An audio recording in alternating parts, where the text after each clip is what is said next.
still using mean, median and mode to replace null values? Do you think this is really industry relevant? After getting into IT companies, this won't make sense at all because they do use so many advanced methods for handling null values. So in this video, you are going to learn about 5 advanced methods that could be helpful in handling null values that increases the accuracy of every machine learning models. Without any delay, let's get started.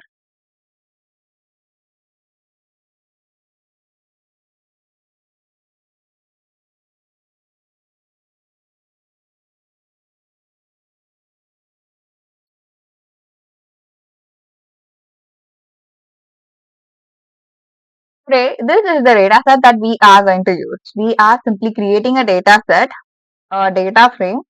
This is going to be a dummy dataset that we are going to use to learn how to handle null values using some advanced methods. First, I am importing the libraries pandas and numpy into my coding environment.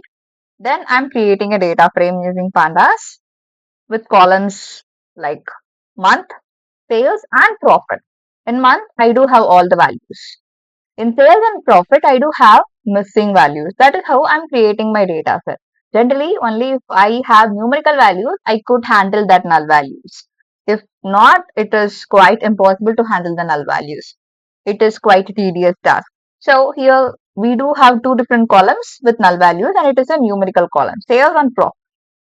So when I print the data frame that I created, it is looking like this. See, in sales and profit, we do have 2 null values each.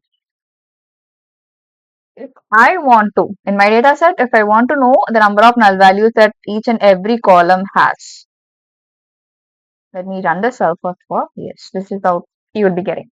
So if I want to know the number of null values each and every column, what you will be doing generally? You will be using df.isna.sum, right? When I use this method, it is printing the null values in the column sales and profit, sorry. So the number of null values that we have in this data set specifically in sales and profit is 2 each. So that is what we got when I give df.isna.sum. So based on whatever you have learned, this is something that you have used till now, this method. So whenever I have a null value, I'll be treating that with the first method we often use is removing the rows or columns. The second method is treating that. So what you generally use? You'll be replacing the null value with central tendency values. It might be mean, median or mode. It doesn't matter. So based on the condition, based on my domain knowledge, I'll be replacing it often with mean, median or mode. But we do have so many methods. In handling null values with mean, median or mode, we do have another method. So this is the another method. Month-wise mean. How it works. So in my data, I do have sales and profit column, right? So sales and profit of each and every month. So see here, I have 6 different months. In 6 different months, I do have sales and profit column. So for that, first I am finding the null values. We found them. So after that, when I want to place the null values, I could replace that with mean, median or mode. So in this case, if I have a month-wise data, for January, if I have 5 to 10 rows, if I have 1000 plus rows or something, what I can do is for January month, what is the mean? For February month, what is the mean? Likewise, we could find the mean value for 12 months each. So after finding that, what I can do is after finding a month-wise mean, I can replace that null value. So this is considered as one of the efficient method. As we just have one data here, it wouldn't be applied here, but this method could be applied in your industry data, and this is the coding for that. What you'll be doing first you'll be creating a separate column. For treating a null values, you could create a separate column. So I'll not be missing out the actual data. So after creating that, what I'm doing here is this is the actual syntax. Date of sales, I'm calling the column name, then I'm finding and replacing. First, if I have null values, find the mean of every month. So if it is January month, what is the mean? So after finding it, so what I'm using here, see, transform mean. So when I use this code, month, when I use group by here, what happening here is it will find the mean value month-wise. So finding it in sales column, if it has any null values. If it is from February month, it will replace that null value with mean of February month. That is how it works. So the second method is the common method. So this is something you have used till now. Finding a mean for a separate column, sales column or the profit column. So whenever we have null values, it will be replaced with it. So here, so specifically, as we have one date for every month, this method is applied here. In industry data, you could use this first method. Okay, keep that in mind. So what we got here as the mean value of this particular column sales is 17,750. It is being applied here, but in industry data, you could use this method, month-wise mean. This is the first method. Next, interpolation. This is, most of the people know this. This is quite a common method, but some people have no idea about how it works and what it is. Interpolation is generally a method of finding the values that is nearby. If I have null values on my second row, it will look into the value of my first and third row. It will find the middle value and it will replace that with that middle value. Now, look at here. In sales column, wherever I have null values. In February month and April month, I do have null values, right? So for February month, it will be finding the middle value of 12,000 and 18,000. It is absolutely 15,000. So that is why in sales interpolated, so we are creating a separate column, sales interpolated, and then we are replacing that null value with a middle value of two different rows, 12,000 and 18,000. Next, in April, we do have null value, right? So what is the middle value between 18,000 and 19,000? It is exactly 19,500. So it got replaced with 19,500 in sales interpolated column. This is a newly created column. And the syntax that we do use here is, we could create a separate column first, sales interpolated, then which is equal to df of sales. I'm calling the column name. Then I'm giving dot interpolate method equal to linear. So this is the syntax I'll be using for interpolation method. And this model, specifically this method, gives better accuracy than mean, median or mode. So what to do when I have live data collection? Specifically, if I am collecting weather data for IoT based projects, it might be humidity, it might be temperature or anything. If I'm collecting live data for a second or for a minute, if my particular sensor or device doesn't work, it will be showing you the data is not collected, right? But you can handle that error with this particular function. How to do that? It is called as rolling window imputation. This is a method. It will just consider three rows into consideration in a particular column. If I have sales column, okay, in that sales column, if I have values like this from 12,000 to 20,000, whenever it sees a null value, it will be finding a mean of that particular value, and the value that we do have two different values before a particular null value, right? So if I have null value in third row, it will be taking values of first row, second row and third row, and it will find a mean value.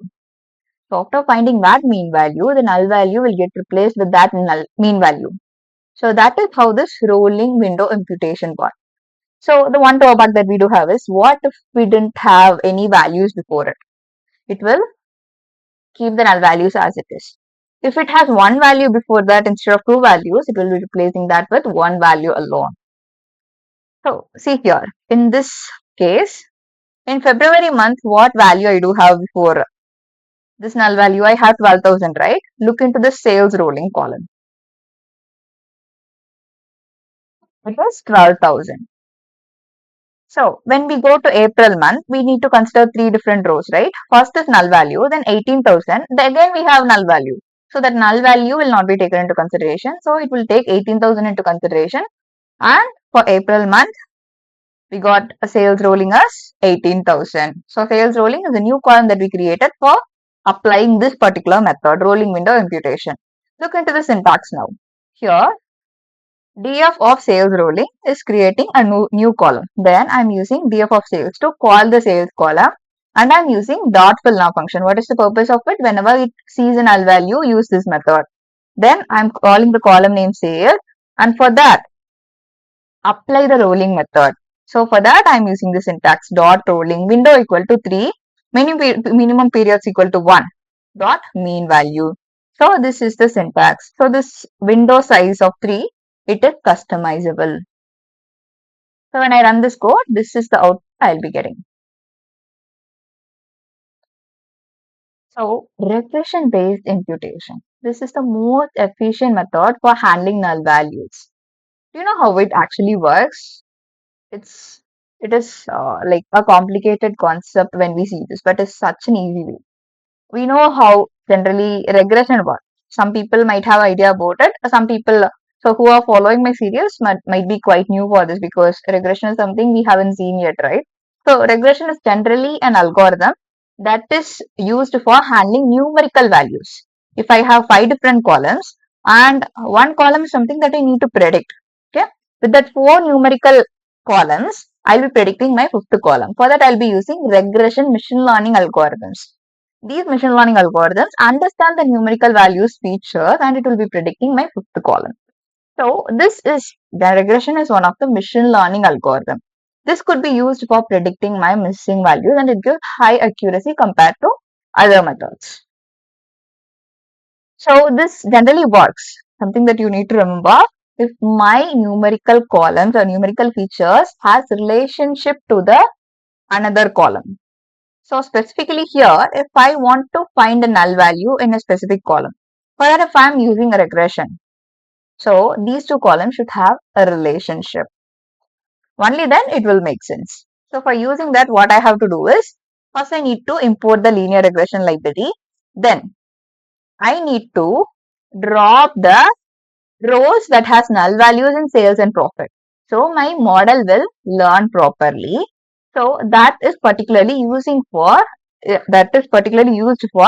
training my ML model.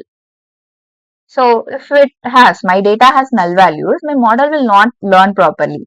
So for letting my model learn properly, what I'm doing here is I am dropping the rows that has null values in these 2 columns, sales and profit.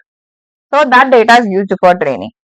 So after that, I am dividing that into 2 different paths, X train and Y train. Inside X train, I am adding sales column and Y train, I am adding profit.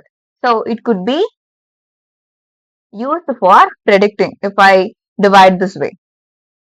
Followed by that, I need to choose the model, right? How to do that? When I give model equal to linear regression, then I give model dot fit of X train comma Y train. So I am calling these 2 columns. So this is how I need to call the ML model and then I need to fit the model. Followed by that, I want to make my model predict the output, right? So for doing that, what I have to do is I need to use the index value. So whenever you see a profit column, so here what I'm doing here is using regression, I'm using the sales values to predict the profit values. So look into the syntax clearly now, this part. Okay. Here, when I give df.loc, look into the index value that profit has null value. If the profit has null value, I'm giving equal to model.predict. Followed by that, I'm giving df.loc of, I'm calling the same column profit and then I'm giving sales, which means in profit, if you see null value, go and see the sales column. From sales column, you learn how it works and from that, you should predict it. So this is how this regression based computation works. So if sales value is like this, profit should be like this. So this is something as similar to how we learn how machine learning model will be learning from the numbers. So if the sales is 1000 and the profit is 200, for 1500 what would be the profit? Likewise, it will be predicting based on learning. So this is possible. The alternate thing, if I could predict the profit with sales, I could also predict the sales with profit, right? So let's see how it works first. So for this, what is the output that we do got? This is the output. So the change is actually made in the column itself, profit column itself. Now when we go back to the data set, in March and in May, I do have null values for profit column, right? So using this method, by using my sales value in profit column, it predicted the value. See, the first value it predicted 3007, like 3750, and the next value it predicted is 4125. It seems like it is quite a good prediction because based on sales, the profit actually has relationship, right? So it works well. So based on profit, I could also predict the sales likewise, isn't it? So for that, what you have to do is wherever you added sales, you put profit. Wherever you added profit in the syntax, you need to put sales. So if I run this here, I'll get an output like this. So this is the output. So based on the profit value, wherever I had null values in my sales column, it got an output like 10,400. See, in February and in April, I had null values for sales column, right? Now using the profit, my model predicted, what it predicted? It predicted that this, if it has this much of profit, it will have this much of sales value. Likewise, my regression model predicted. So this is going to give you the better accuracy if it has a relationship. The one thing that you need to keep in mind is these two columns should have a relationship. Only then this regression based model will work. Next, it's flagging missing. So this is actually, it is not about handling null values, it is about keeping the data safe.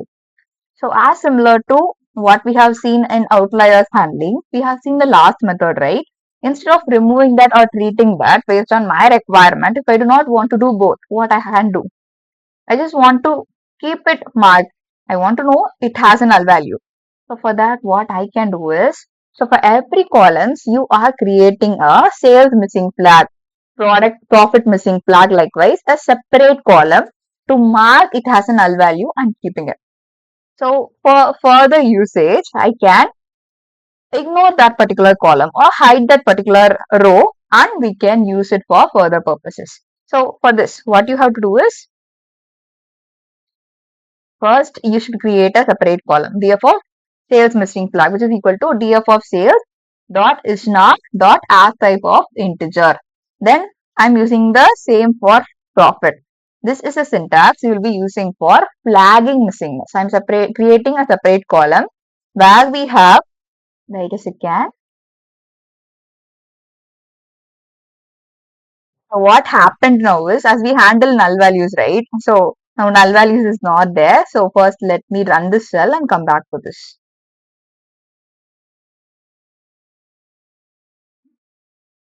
Now we might not have this sales interpolated and sales rolling column because we just run the first. So now, yes. So whenever it see a null value, whenever my ML model, I mean this particular part, flagging missing coding part, sees a null value, it will be marking it as 1, and when it doesn't have null value, it will be automatically marking it 0. So this is actually a professional way of keeping it marked.